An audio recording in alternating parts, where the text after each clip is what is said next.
Olá, eu sou Delange Ribeiro, eu sou apresentadora do Delange Cast. Estamos aqui hoje, mais um podcast maravilhoso, com pessoas incríveis que estão aqui nessa mesa, que é a Cleide Martins Canhadas. A Cleide, ela é mestre em Ciências da Religião, e o Enéas Martins Canhadas, que é psicólogo, especialista em abordagem fenomenológica. Gente, que palavra difícil, né? Perfeito. Falar sobre isso. Falou direitinho. Bem-vindo, gente. Obrigada por vocês aceitarem esse convite, né, de estar aqui hoje nesse podcast, né? A Cleide e a Enéas são casados há 52 anos, né? 52 Um anos. certo tempo. Um certo tempo. Uma vida, né? Não precisava entregar logo de cara, assim, a idade, né? Mas entregou. Então, mas na verdade o bate-papo é falar isso, né? O segredo de 52 anos juntos, né? Uma vida, um exemplo, né? De casamento que eu falo, né? É verdade, é verdade. São 52 anos de muita luta, de muitas conquistas, desafios, momentos bons, momentos não tão bons, difíceis, mais gostosos, tem de tudo, né? 52 anos, muita coisa, né? E como vocês se conheceram? Como nós nos conhecemos? Nós somos parentes, a família. As famílias têm um grau de parentesco, porque os ancestrais vieram todos da Espanha. E já havia parentesco. Por exemplo, do meu pai com... Da minha mãe com o meu pai, com o pai dela, não é isso? Nossos avós. Os avós eram parentes primos, também. Então, a gente teve uma convivência familiar com uma certa frequência, de vez em quando nos víamos e tal. Depois, quando fomos estudar juntos no curso normal, que hoje mais falado como magistério. Isso, né? Que hoje se chama magistério. Era o antigo colegial, para quem queria ser professor, Sim. fazia escola normal. E nos encontramos lá, na faixa aí, eu com 17 anos, né? E eu com 19. Isso. Por aí, mais ou menos, nos encontramos na escola normal. Em São Paulo? Não, no interior, na nossa cidade natal, Espírito Santo do Pinhal. A 200 quilômetros de São Paulo, faz divisa com Minas Gerais ali, Andradas, Poços de Caldas. Sim. Aquela região, a região bonita da Serra da Mantiqueira. E aí, quando nos deparamos como colegas de classe, é que a gente conviveu mais, estudando juntos, fazendo trabalho juntos. E tem um detalhe que nem sempre ela conta, porque... Ele adora contar. Ela namorava, mas ela namorava escondido. Né? Os pais não aprovavam. Né? E eu levava recado dela para o namorado, trazia recado. Ele era vizinho de casa do Enéas. E um dia eu atravessei a comunicação e pedi para namorar com ela. Ele interceptou o recado. Isso, e para minha surpresa ela aceitou de cara, porque eu imaginava que eu ia ter um tempo para me preparar, mas isso foi direto.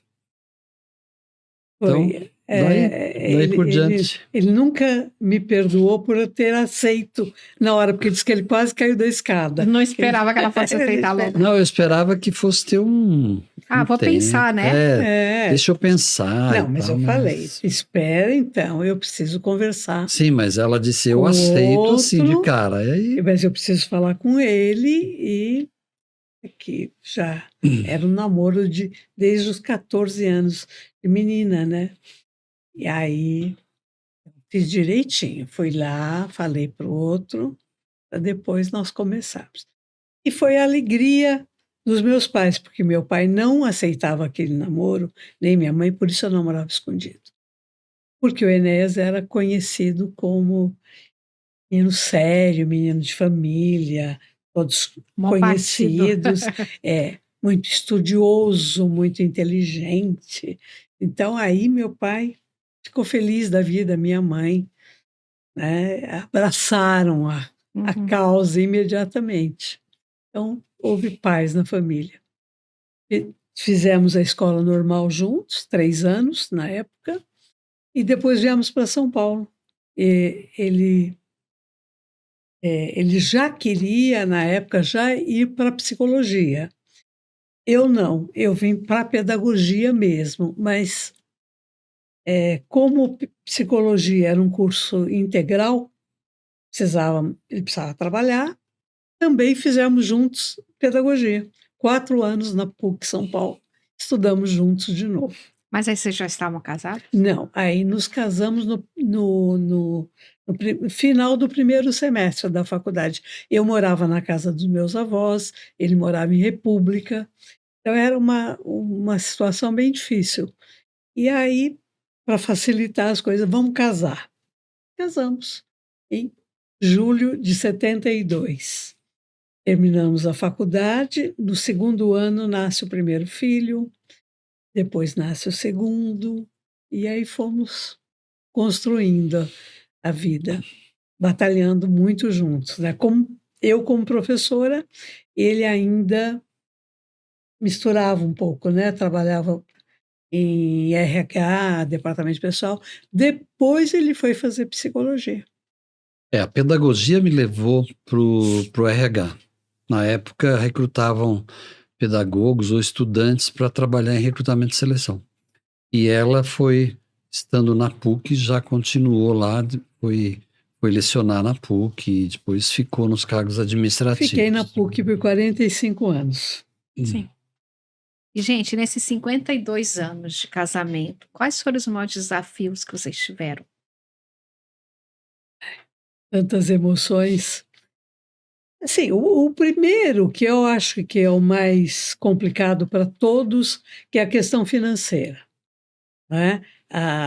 Você se estabilizar, você ter sua casa, você ter a educação dos filhos, saúde, todas as despesas de uma casa,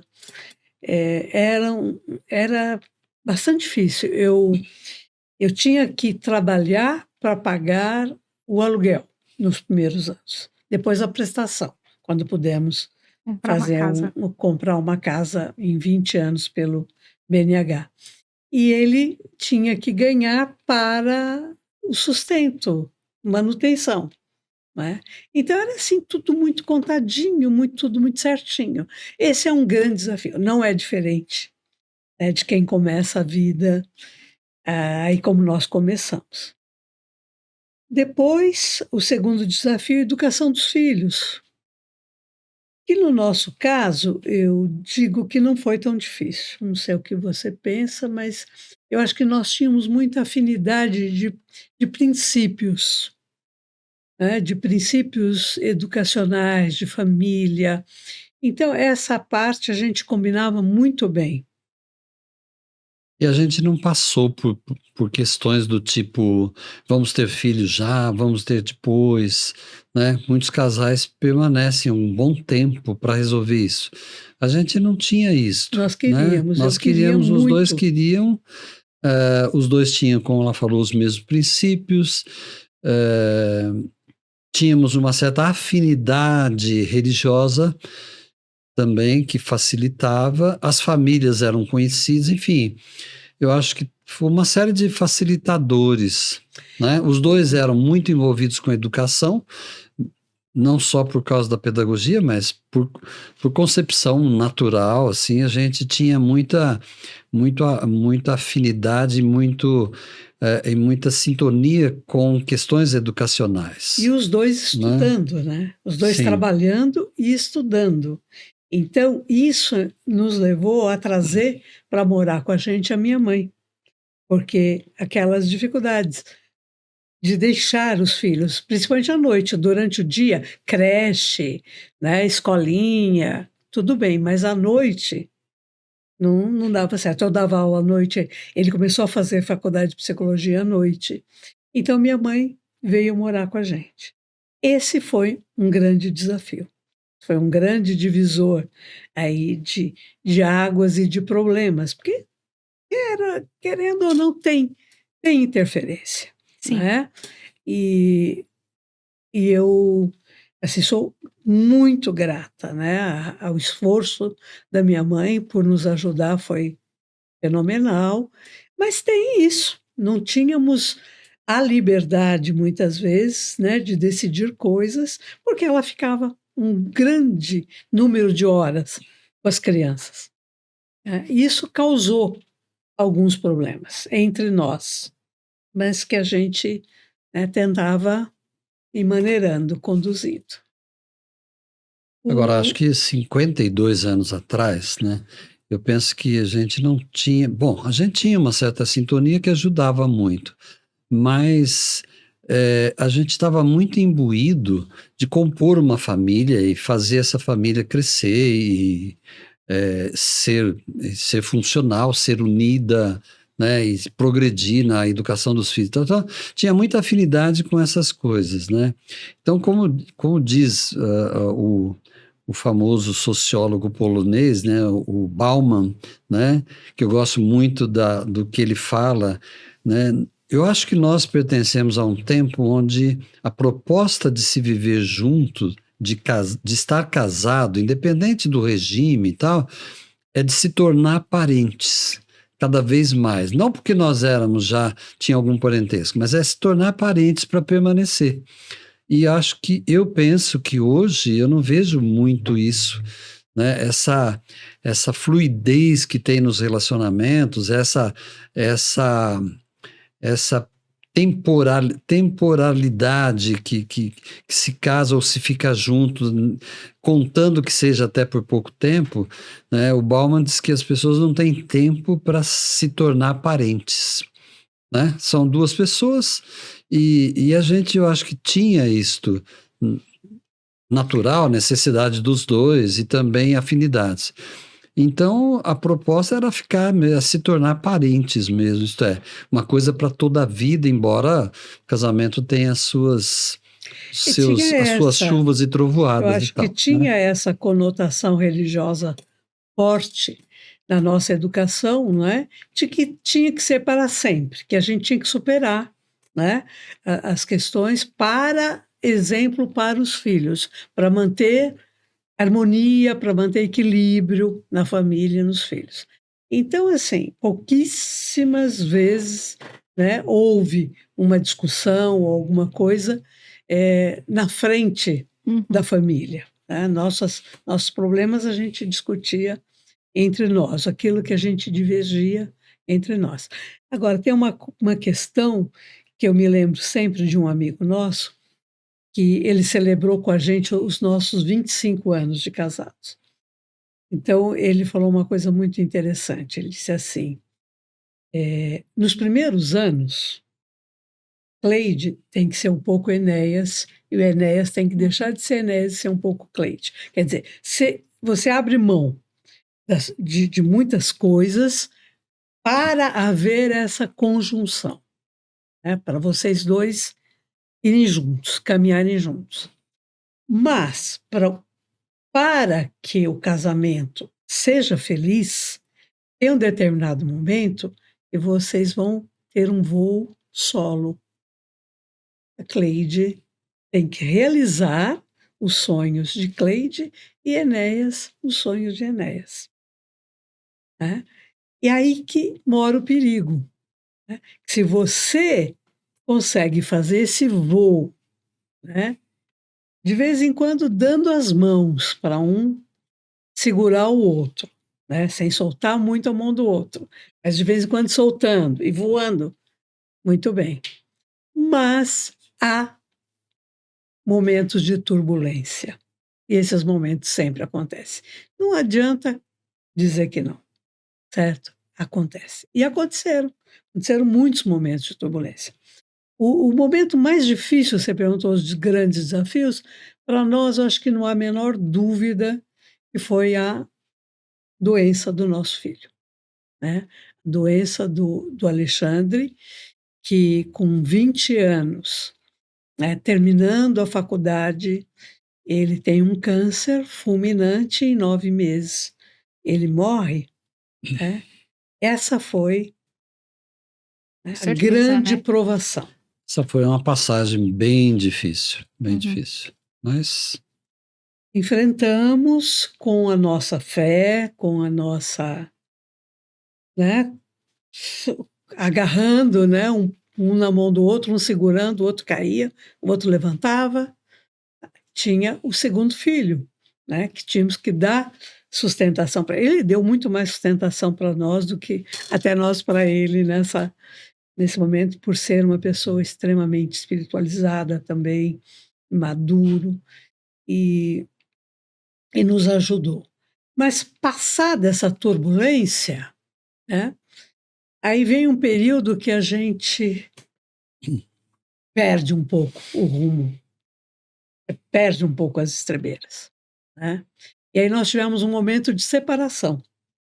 Tivemos 3 meses, que todo mundo dá risada, que não é uma É umas separação, férias, né? férias de uma casal. licença. Férias de casal. Uma Uma licença. licença. Isso. E após esses 3 meses, então, voltamos e continuamos né, a nossa batalha né, por sermos nós, para que cada um fosse o mais completo possível, porque você não pode, Delange, deixar que a balança fique muito pendente. O que você dá, é preciso que você receba em troca. Quando um começa a dar mais que o outro na relação, há um desequilíbrio. Né? Então a gente foi aprendendo isso, né? A buscar esse equilíbrio. Foi com muita luta, mas a gente conseguiu encontrar um no outro ainda aquilo que trazia essa alimentação. Isso é maturidade, né? É, eu acho que é engraçado. Depois que passa, você chama de maturidade. Durante ou antes, você chama de outras coisas. Você chama de persistência, você chama de o princípio, você chama de convicção, você chama de até mesmo de necessidade e tal, né? E eu nunca parei para pensar se eu tinha desde sempre a convicção de que eu deveria me casar e viver juntos para sempre. Confesso que não tinha isto, né? Mas isso foi se dando. Por quê? Porque a gente encontrava nesse caminho, né? Mas esse voo que a Cleide falou sempre teve turbulências, sempre teve momentos, não só turbulências, momentos onde um sustentou o voo mais do que o outro. A Cleide foi, eu gosto de falar, ela não, nem sempre, a Cleide foi puquiana de carteirinha, né? A Cleide foi militante política, né, numa certa fase, e eu nunca tive esse veio político, Sempre né? mais tranquilo, né? Sempre mais fora, mais sintonizado com religião até. Minha educação foi muito religiosa, protestante e tal. Mas aí depois que a Cleide mais ou menos amenizou isso com os filhos, aí eu comecei psicologia. E aí eu tinha uma vida de estudante de psicologia, embora trabalhando, né, onde ela aguentou a mão com os filhos e tudo mais. Então, esse voo era assim, uma hora balançava de um lado, outra hora balançava de outro. Felizmente, a despressurização da cabine foi pequena, foi de pouca duração. Eu queria perguntar assim, por exemplo, como vocês falaram, né? Não dá tempo de se formar parentes, não é isso? Pensando nos casais hoje que tem uma vida muito rápida, eu vou casar, se não der certo, isso vai separar, né? E que eu percebo que vocês têm muito diálogo, né? Então, assim, vocês acham, assim, o que falta hoje? Porque, assim, tem muitas separações hoje. E eu atendo vários casais, assim. O que eu percebo muito é que falta um diálogo, falta conversar. E você conversa com um ano, mas a gente se separou, mas separou porque por uma coisa que faltou uma conversa. Então, isso que eu acho, né? Ouvi isso de vocês, a questão do diálogo. E também, assim, a questão, vocês falaram de finanças, pelo que eu percebi, vocês conversavam sobre isso, né? Porque tem muitos casais que não falam sobre a questão financeira. Um gasta mais que o outro não sabe quanto um ganha. Então, não tem essa questão de sentar junto e de programar a vida de casal. E que eu acho mais importante, essa programação é o diálogo, que é muito importante, e o que, né, vocês falaram, vocês queriam formar uma família, queriam estar junto. E os casais hoje, a maioria, muitos casais vão muito rápido, muito fugazes. Sim. Você não pode perder admiração pelo outro, né? Você precisa admirar a pessoa que está do seu lado. Você precisa ver nela alguém que, né, que te traz, né? Te traz assim apelos para você, né? Querer acompanhar, querer seguir. E essa troca, esse diálogo, se dá por aí, né? Numa conversa onde você tem sua opinião, ele tem a dele, mas há um respeito em ouvir a opinião do outro, coisa que nossos pais não tinham, não é? O homem dava a palavra, a mulher era mais podada, e você pergunta hoje, não sei, pois eu deixo você falar, mas na minha opinião hoje, né, tem uma emancipação da mulher. Eu ia entrar nessa questão. Né? Tem uma emancipação. A mulher já tem assim a sua aptidão, né, para ser empoderada, para se dar bem. Ótimo, maravilha, né? Que ela esteja ao lado do marido. Mas quando um começa a ficar maior que o outro, e quando isso se torna uma competição, uma concorrência, e não mais uma cooperativa, uma cooperação, sabe? Quando ninguém quer ceder, ninguém quer passar frustrações, ninguém quer problemas, ninguém quer dificuldades, só mesmo aproveitar a vida, não é? Não é por aí que se constrói uma vida em comum. O que eu acredito que esteja faltando nos casais, além do diálogo, do respeito, da confiança, é a admiração pelo outro. Sabe? Eu sou mais eu sou perfeita, não preciso de ninguém. Sabe? Isso não é verdade. Nós precisamos um do outro. Nós não somos completos. É isso que eu penso. Agora, você pegou 2 pontos aí, que é o dinheiro, Sim. o dinheiro e o diálogo, né? Então, vale pensar exatamente nos casais que têm dificuldade, às vezes, para permanecer, ou quando acaba em separação, quer dizer, eu penso que, primeiro, o diálogo, uma coisa que as pessoas nem sempre atentam, né? O diálogo é a conversa dos diferentes, não é a conversa dos iguais. Então, exatamente porque as pessoas são diferentes que elas têm que dialogar.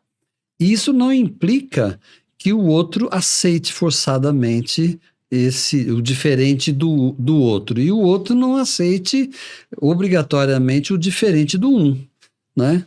Então, essa é uma questão.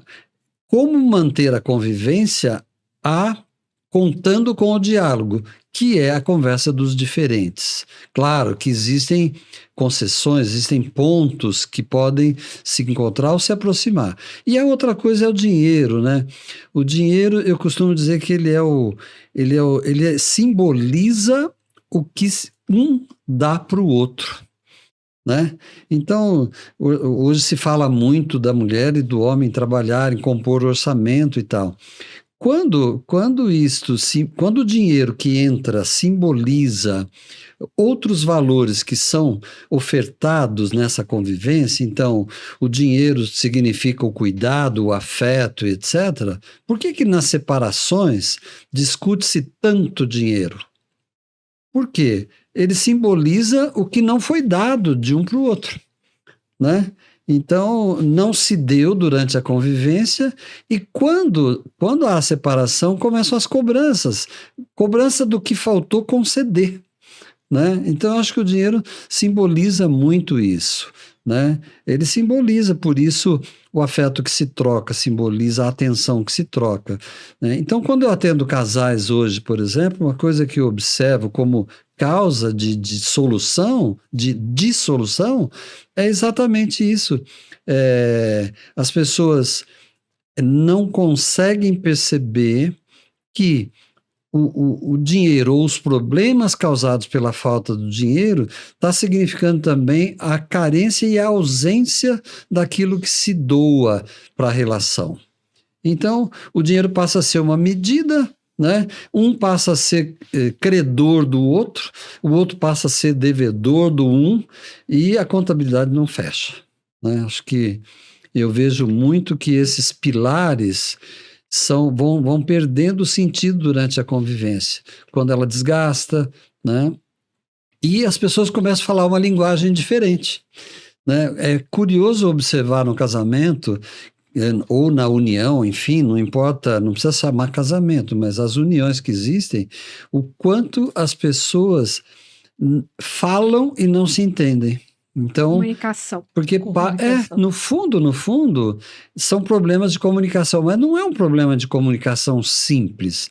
Não é só o vocabulário, né? É o que vai nesse vocabulário.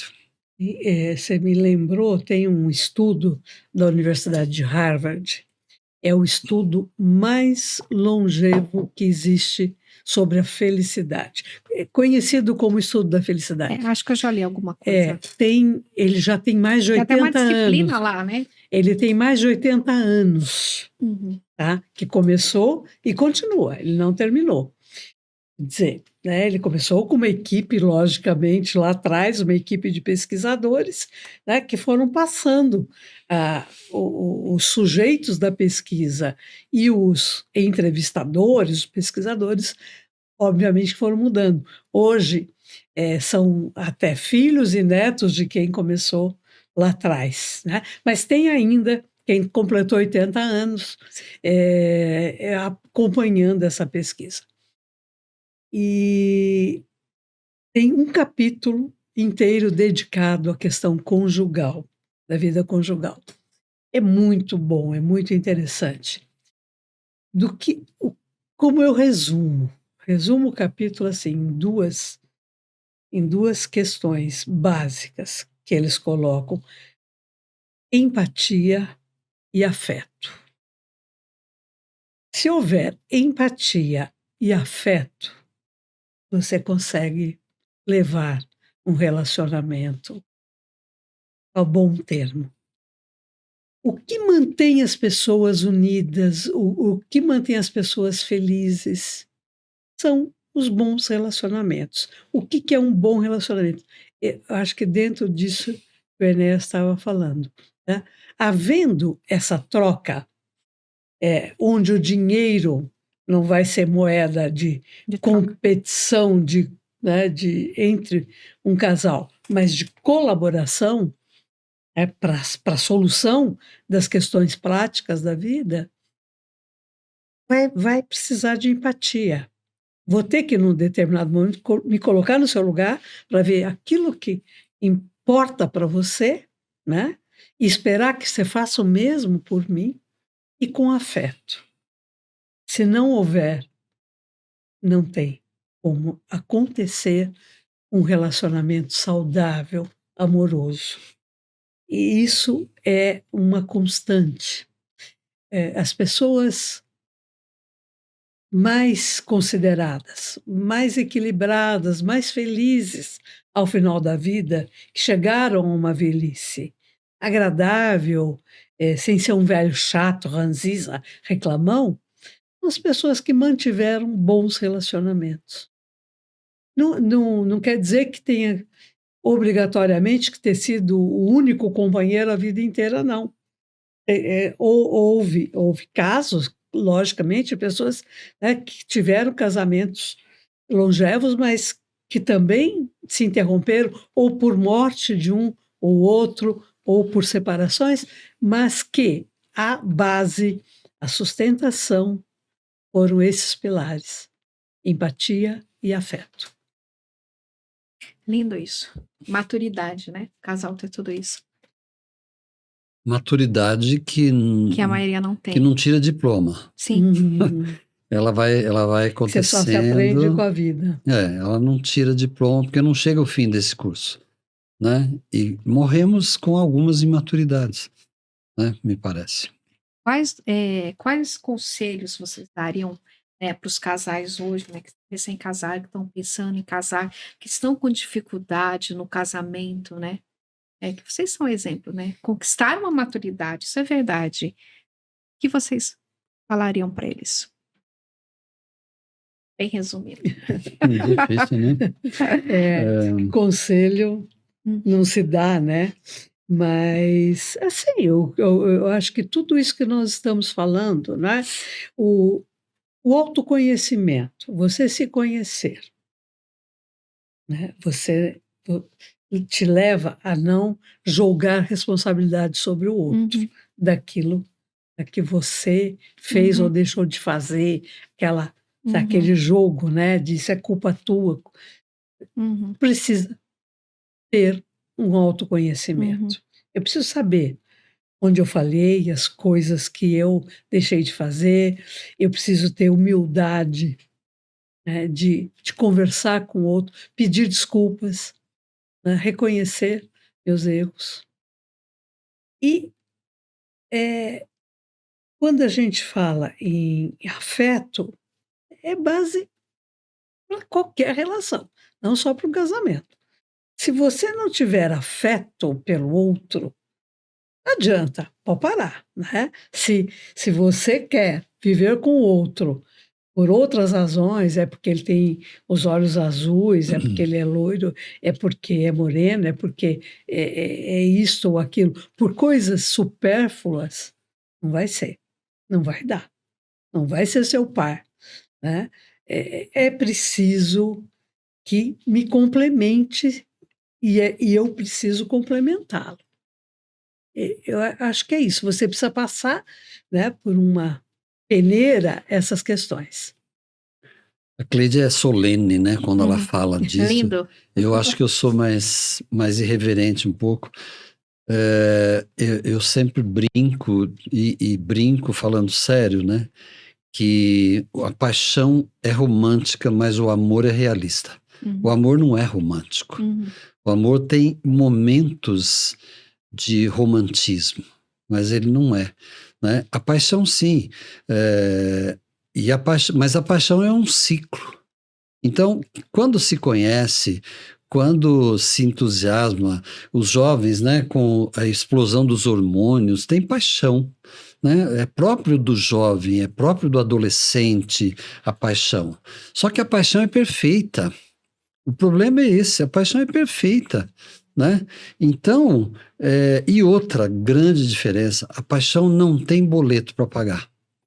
Paixão não tem nada, é só paixão, né? Quando ela vai se transformando em amor, o amor tem boleto para pagar, e esse é o problema. Quer dizer, eu amo você, mas eu tenho a prestação da geladeira, como é que faz? Né? Eu amo você, mas olha, se não pagar o aluguel, a gente não vai para frente. Então, o amor, eu acho que ele é muito pé no chão, muito realista. A gente precisa tomar muito cuidado para chamar assim, inadvertidamente, de amor, de maravilha, porque ele não é isso. Ele é pé no chão, ele é tudo que nós temos falado um pouco, eles são os pilares que têm que ser sustentados, eles são o desentendimento, ele é o desentendimento, ele é o desencanto, às vezes, apesar de eu concordar que há que ter sempre admiração, pelo menos um pouco um pelo outro, mas ele é também desencanto, às vezes. E ele é, às vezes, também tristeza, às vezes ele é, enfim, tudo que é o ser humano, tudo que são, tudo que constitui as paixões humanas, né? Então, acho que falar para alguém que quer morar junto, quer ter uma união consensual ou estável, seja lá qual for, é dizer isso, olha, se prepara para abrir mão da paixão e entrar no pegar o amor. boleto da geladeira. E entrar no amor. E o amor, ele cabe tudo, ele contém tudo isso, né? E aí vai se entender o que é levar isso para frente com as dificuldades que vão surgindo, né? Perfeito. Exatamente. Eu acho que é essa balança. Precisa estar sempre, né, tentando fazer o equilíbrio. Puxa aqui, puxa Sim. de lá, né? Um vai na frente, o outro vem, depois o outro passa. E é isso. E a coisa de viver um eterno mar de rosas, acho que Só nos acabou, né? doramas. Acabou, né? E mesmo Nem lá, assim, nem lá. mesmo Nem lá, eles assim, são bem realistas muitas vezes. Gente, vamos falar um pouco mais do lado profissional de vocês, né? uhum, O Enéas é psicólogo, continua atuando como psicólogo clínico, né? sim. E a Cleide é mestre, né, em ciências da religião. Escreveu esse livro maravilhoso que está aqui, que é Eterna Busca da Cura, que a gente vai falar um pouco hoje. E, Enéas, me fala uma coisa, né? Você continua atuando, né? Eu estava lendo hoje sobre a pesquisa. Hoje, 29,33% hoje no Brasil procuram fazer terapia. Isso é verdade? Esses dados, eles estão atualizados? Olha, a gente percebe que a terapia hoje é muito mais aceita, né? Não só pelo número de maridos que vêm fazer terapia, uma coisa que não acontecia há uma década atrás, né? Hoje está mais fácil do homem buscar a terapia também, e às vezes para exatamente tratar do casamento dele, uma coisa que a mulher faz há muitos anos, mas com muito mais abertura, com muito mais facilidade. Então eu percebo sim que a terapia se tornou mais abrangente, tem mais pessoas valorizando isso. Outro dado bem objetivo é que os convênios passaram a reembolsar a terapia. Uma coisa que era muito regulada e muito magra, né? Há muito tempo atrás, você sabe disso também. Então, acho que são sinais, né? São sinais de que a terapia está mais abrangente.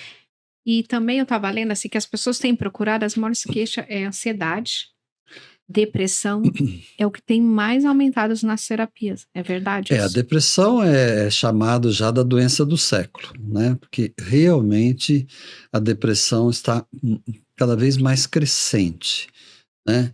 E a ansiedade são dois fenômenos que estão vindo juntos, em especial depois da pandemia. A pandemia, por um lado, causou, né? A pandemia, eu digo que a pandemia reuniu todos os problemas humanos, mas não só reuniu, ela suspendeu, porque durante 2 anos e tanto, a ideia era se defender, era se preservar.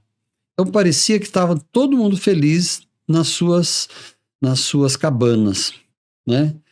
E o que eu já previa e imaginava, e outros também, é que depois da pandemia viria uma crise maior ainda. Porque saído da pandemia, assim, perdeu-se emprego, ganhou-se emprego, decidiu-se mudar de profissão, não estou satisfeito comigo, não estou satisfeito com a pessoa com a qual eu passei uma parte da vida. E daí por diante todo mundo sente na pele isso. Então, a pandemia está trazendo uma enorme crise de ansiedade, de depressão, e com um fator agravante que é a loucura. As doenças, as doenças mentais têm aumentado muito. As pessoas estão desequilibradas. Não é que estão louca, varrida, não é isso. As pessoas estão indo para o caminho de loucura, de desequilíbrio emocional, mental, psicológico e assim por diante. Muito. Não teve um agravante aí na pandemia de os casais ficarem dentro de casa, trabalhando em casa? Isso não agravou isso essas foi um questões? agravante muito grande, porque as pessoas não... os casais não sabiam que um deles fazia barulho para tomar sopa, entendeu? E na pandemia ficaram sabendo disso, né? Só para fazer uma imagem. E isso foi uma descoberta nem sempre agradável, Por outro lado, teve casais que se uniram Se reconheceram. forçadamente pela pandemia, né? Passaram às vezes, até a empreender juntos. Então, acho que teve as duas coisas. Eu não saberia dizer o que foi mais, o que foi menos.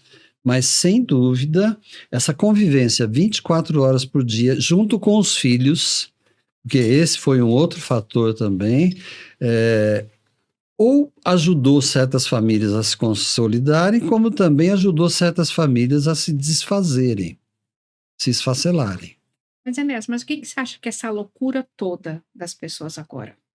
Essas doenças mentais agora da sociedade? As pessoas que leva a entraram em isso? contato com seus medos. Antes não existia medo, entre aspas, né? Eu saía para o trabalho primeiro, não entrava muito em contato com muitas neuras do meu cônjuge, por exemplo, né?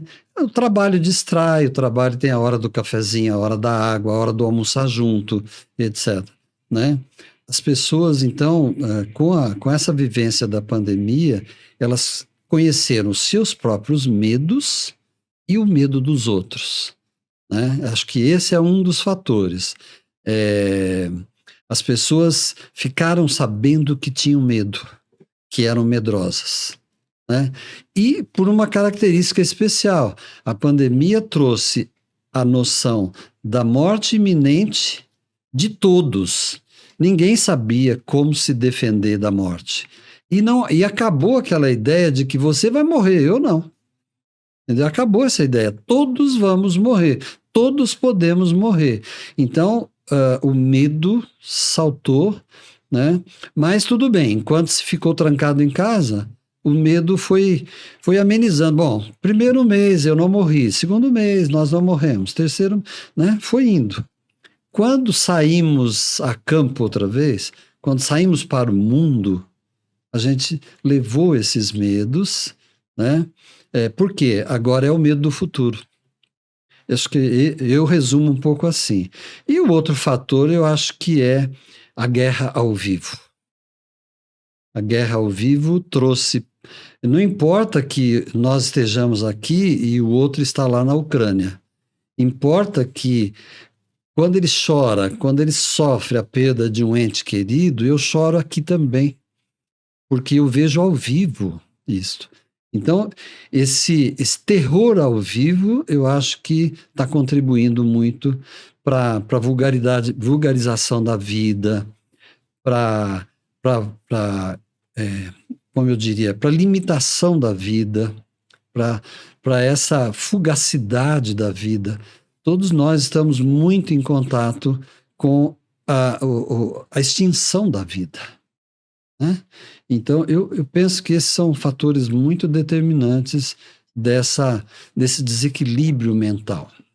E você acha que as redes sociais também provocou isso? Não tenha dúvida, né? As redes sociais contribuem muito com isso, porque elas trouxeram uma facilitação para parecer feliz, né? Só que no íntimo as pessoas sabem que não. Só que elas também cobram uma felicidade que você tem que ter, né? Esse é um outro grande problema. Nós temos que ser felizes. Se você não está sorrindo, então você não é e você tem algum problema. Mas, ao mesmo tempo, aquela foto que eu coloco na mídia, né, ela representa o que eu acho que deve ser a felicidade, não a felicidade que eu sinto. Então, a mídia, ao mesmo tempo que permite eu ser visto, eu estar em contato com as pessoas, né, a mídia também me diz que eu não sou bem aquilo que eu tento parecer. E isso está criando muita incoerência interna, né? E é aquilo que o Bauman também fala. Você tem 1 milhão de amigos, né? Igual o Roberto Carlos. Mas quando você fecha o computador, você não tem nenhum, né? E isso é um choque. Não parece, mas é. Porque quando você fecha o computador, você está sozinho. Porque eu acho que as pessoas estão querendo viver a vida do outro. Sem E se dúvida. esquece de si mesmo, de se reconhecer. Isto. Isso. né? Porque a rede social só coloca o bonito, né? Não coloca nada ruim da vida, né? Só Muito todo pouco. mundo feliz, passeando pelo mundo, em todo lugar. E os E essa, desatinos e não essa aparecem. facilidade de você falar mal do outro, pensar mal do outro e, e escrever isto, essa facilidade que a mídia oferece, ela traz a ilusão de que você é bom. O ruim são os outros, né? E isso também contribui com essa incoerência interna, eu acho, né? Então, isso tudo é causador de medo, de insegurança, de temores, né? E assim por diante. Pelo menos é como eu consigo imaginar a realidade de hoje. E as queixas mais que aparecem para você hoje é sobre o quê? Essencialmente ansiedade. Ansiedade? Primeiro, ansiedade. E depois, depressão, né? Ou a depressão causada por uma ansiedade. Que eu sinto ansiedade e não sei bem o que, não sei como controlar e não sei como acabar com isso. E aí vem a grande indústria farmacêutica tentando resolver todos os problemas, né? Tentando levar o ser humano para um tédio feliz, onde todo mundo é feliz. É mais ou menos o Soma daquela obra do Orwell de 1984, do livro 1984. E o maior crime de todos com relação ao comportamento é a medicação das crianças. Sim, as Me crianças hoje parece. são todas medicadas, com crise de ansiedade, Tomando com síndrome do pânico, sertralina, com tomando depressão, com fluoxetina. tudo. Exato. Algumas tentaram, né, o suicídio, hoje não fala mais suicídio, fala morte autônoma, né? Então, realmente está Então, muito mas o triste. índice de suicídio no Brasil, que não é veiculado abertamente, é alarmante. Sim, Fala-se em 43 suicídios por dia no Brasil. E o Brasil já está quase no topo dos países que de mais primeiro mundo aí. experimentam isso. Deixa eu perguntar agora um pouco para a Cleide, né? Como que a gente está falando tudo isso, né, de bem-estar. Cleide, você fez sua dissertação de mestrado, né, na área de ciências da religião e escreveu A Eterna Busca da Cura, né? O que te levou a escrever sobre a cura? Por que essa pesquisa? Porque nós precisamos da cura espiritual que traz a cura física e o sentido da vida.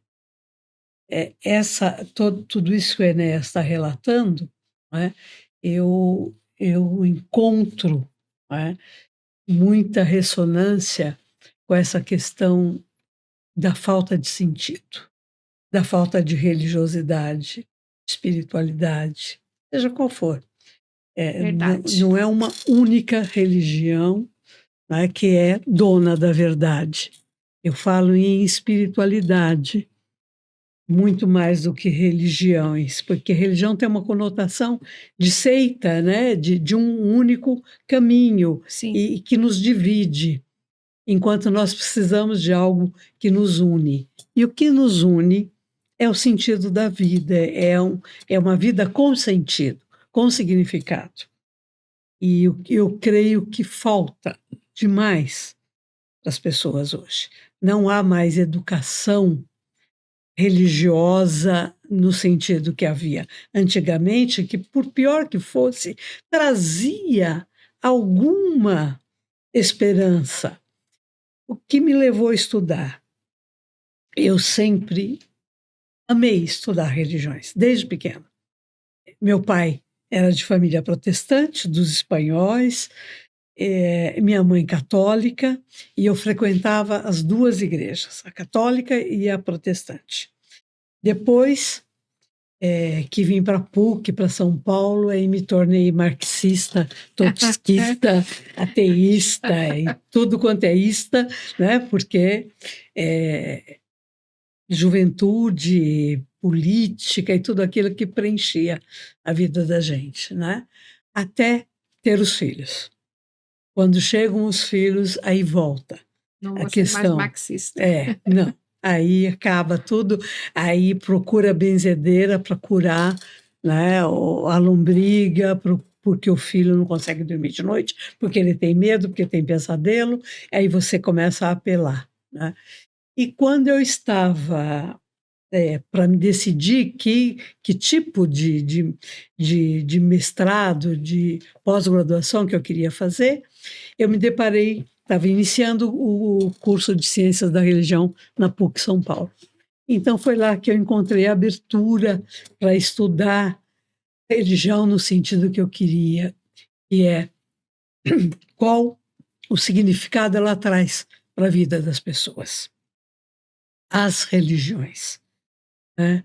E, e aí resolvi especificar, porque numa dissertação de mestrado você precisa delimitar muito, né, um objeto de estudo. E me interessava muito a questão das curas, saber o que era uma cura. E busquei durante muito tempo e coincidiu com a doença do meu filho. No meio da dissertação, a gente descobre que ele tinha câncer. E aí vamos buscar todos os meios de cura, a ciência, né, e nas religiões, em busca de milagre, em busca de tudo. Até que, finalmente, eu percebo que a verdadeira cura é a cura do espírito e não a cura do corpo. O que permanece é o espírito. O que é imortal é a alma, aí não o corpo.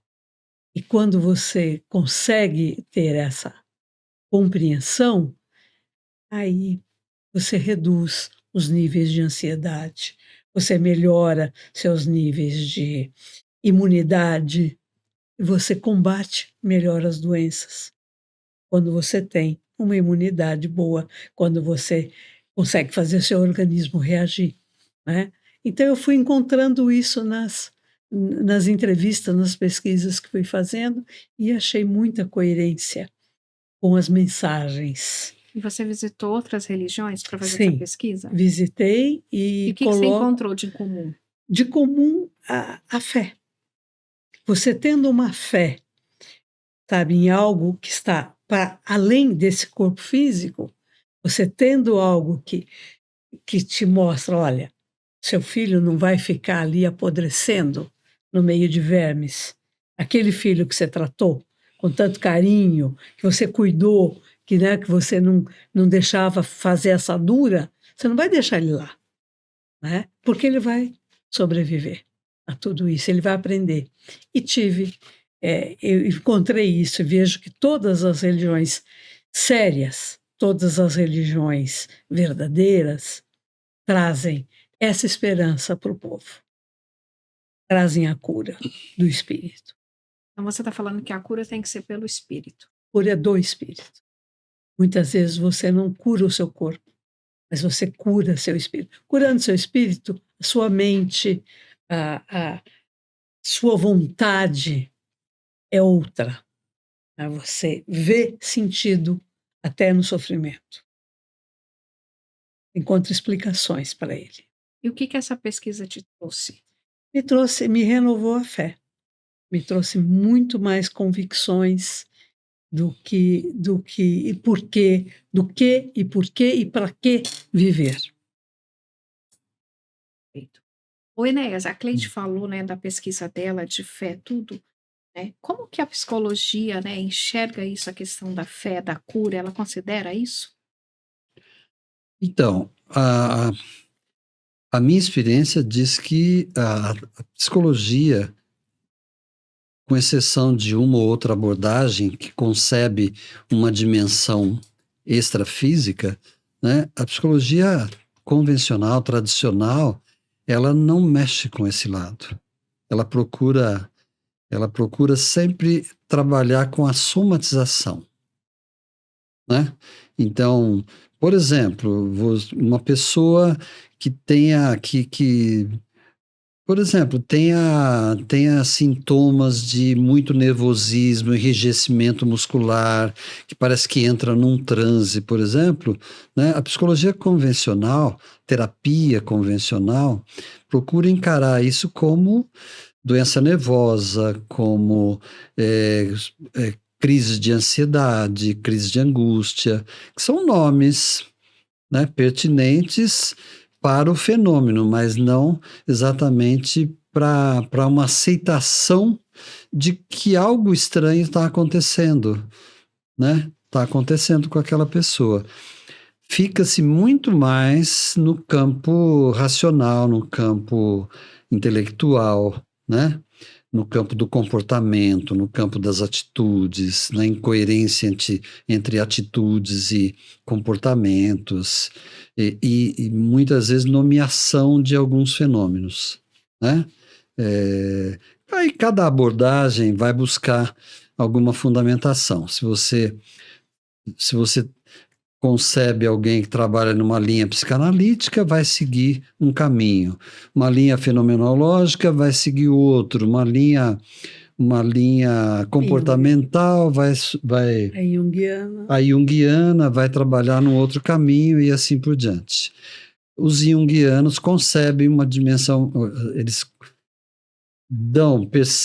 permitem uma dimensão, acho que um pouco mais ampliada, aí é opinião pessoal minha, do que a psicanálise, por exemplo, que é mais dentro de uma estrutura que foi concebida e descoberta e tudo mais.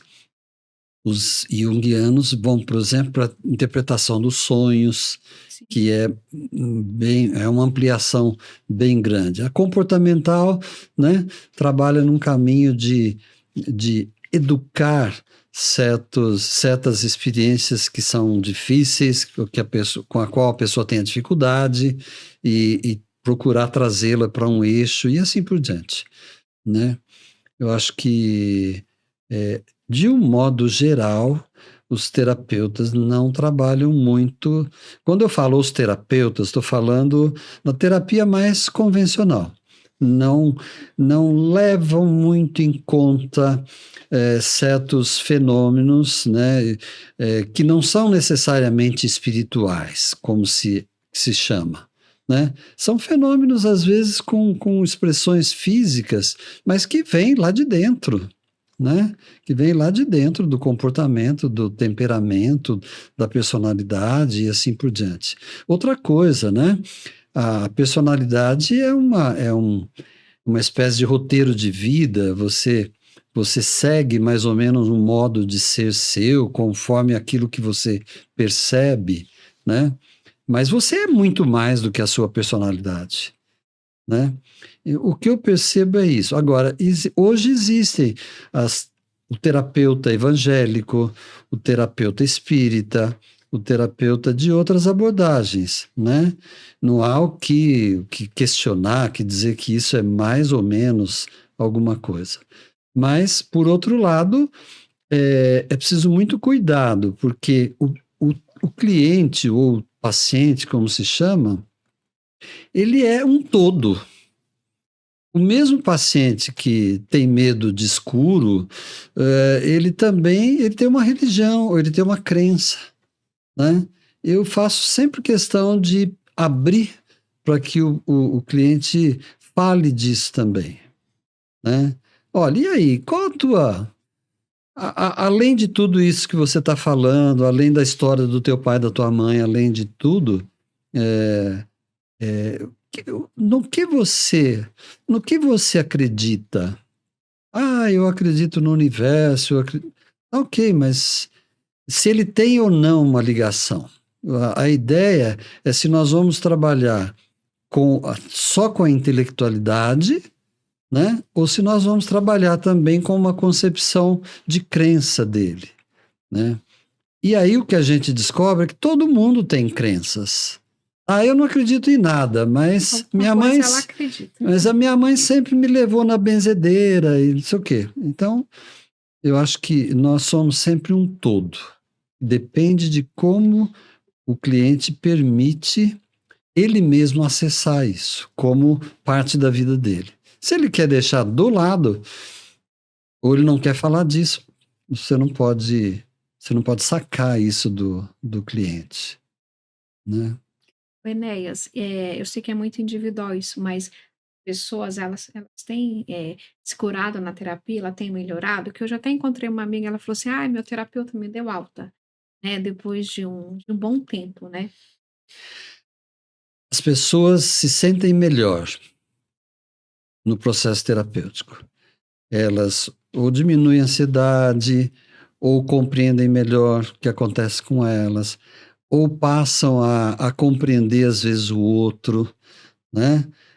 Eu brinco sempre dizendo que, por exemplo, eu brinco dizendo que enquanto houver mãe, existe cliente de terapia, Uhum. né?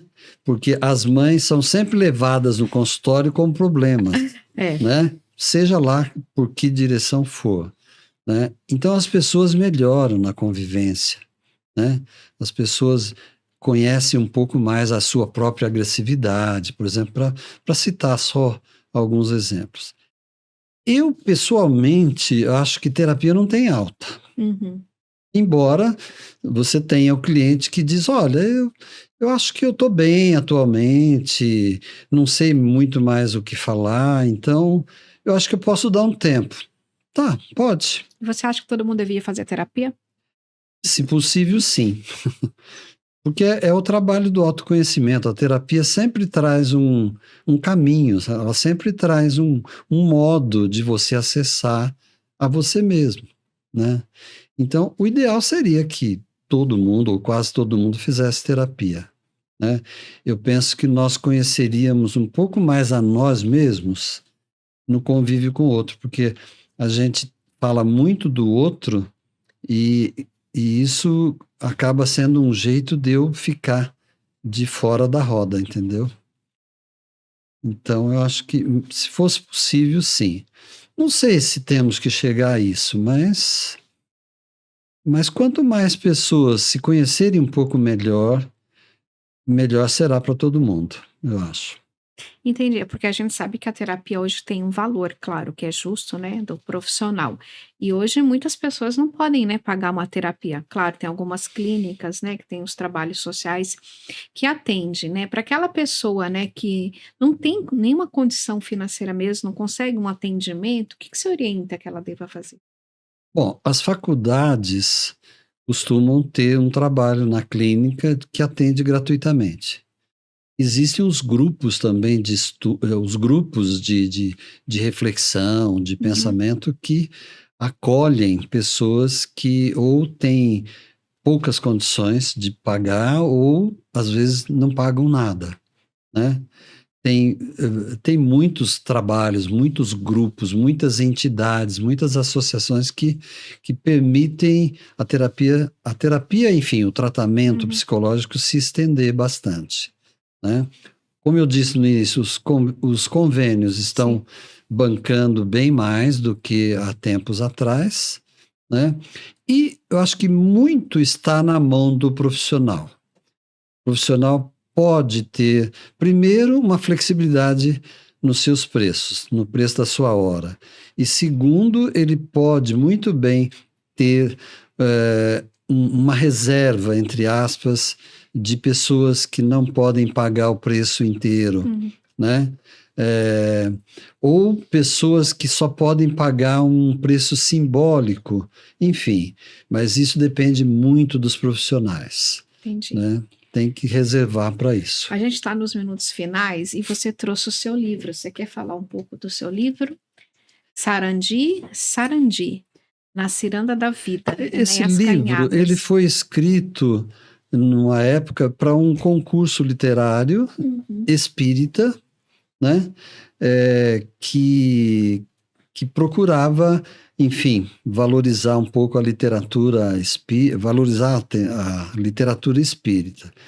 E eu, como psicólogo, peguei o campo das múltiplas personalidades, que a psicologia chama entre outras coisas, tem distúrbio de uhum, personalidade, tem personalidades múltiplas e tem também uma corrente psicológica que chama de subpersonalidades, né? Do ponto de vista psicológico, né? E também como um fenômeno de perturbação espiritual ou também perturbação do psiquismo, né, desequilíbrio do psiquismo.